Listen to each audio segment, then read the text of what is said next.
Sejarah kedatangan bangsa Spanyol dan Portugis ke Indonesia terjadi pada sekitar abad ke-16 Masehi. Maksud awal dua bangsa Eropa itu ke Nusantara adalah mencari dunia baru penghasil rempah-rempah. Ada peristiwa yang melatar belakangi penjelajahan samudra oleh bangsa-bangsa Eropa, termasuk Spanyol dan Portugis, yakni runtuhnya Konstantinopel akibat serangan Turki Utsmani pada 1453 Masehi. Menurut catatan Sadirman dan Awurmani, dalam sejarah Indonesia 2014, Konstantinopel dikuasai Turki Utsmani.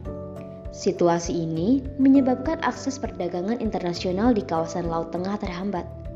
Dampaknya, harga rempah-rempah di Eropa melambung tinggi sehingga bangsa-bangsa imperialis dari barat, termasuk Portugis dan Spanyol, mencari komoditi ke negeri-negeri di kawasan timur jauh, hingga Kepulauan Nusantara. Sejarah kedatangan Spanyol. Spanyol disebut-sebut sebagai bangsa perintis penjelajahan samudra demi mencari rempah-rempah. Pada 3 Agustus 1492, pelaut asal Spanyol, Christopher Columbus, memimpin pelayaran ke arah barat. Armada Columbus tiba di Kepulauan Kanari, Afrika sebelah barat, tanggal 6 September 1492. Setelah itu, mereka lanjut berlayar hingga menemukan Kepulauan Bahama, Amerika pada 12 Oktober 1492. Awalnya, Columbus mengira bahwa wilayah tersebut adalah India atau Hindia. Oleh karena itu, Columbus menyebut orang asli wilayah itu dengan istilah Indian. Perjalanan dilanjutkan hingga Columbus beserta rombongannya menemukan Kepulauan Haiti, Amerika. Setelah itu, Columbus kembali ke Spanyol pada 1493. Berkat perjalanannya ini, Columbus diakui sebagai penemu benua baru yang bernama Amerika. Pelaut lain asal Spanyol menyusul jejak Columbus. Ferdinand Magellan beserta kapten kapal Jan Sebastian Elcano berlayar sampai Amerika. Di sana, mereka menemukan selat yang jalurnya mengarahkan Samudra Atlantik ke Samudra Pasifik. Maret 1521.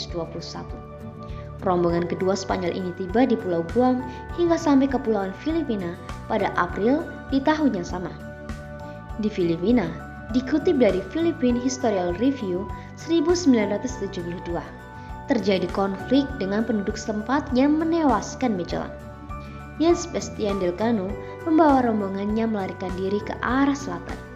Beberapa waktu berselang, mereka tiba di Kepulauan Maluku, kawasan timur Nusantara penghasil rempah-rempah.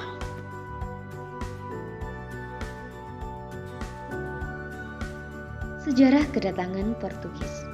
Keberhasilan Spanyol menemukan wilayah baru membuat Raja Portugis yakni Manuel I penasaran. Sang raja memerintahkan Vasco da Gama untuk berlayar dan menemukan daerah yang kaya akan rempah-rempah. Elaine Sasco dalam Good Hope, The Voyage of Vasco da Gama 1967 mengungkapkan, perjalanan Vasco da Gama dimulai melalui rute Tanjung Harapan, Afrika. Mereka selanjutnya mengembangkan layar menuju Lautan Hindia. Tahun 1498, Vasco da Gama beserta awak kapalnya tiba di Goa, pantai sebelah barat India. Di negeri ini, Portugis membangun kantor dagang beserta benteng pertahanan. Vasco da Gama diberikan hak kuasa atas daerah Goa oleh Raja Portugis.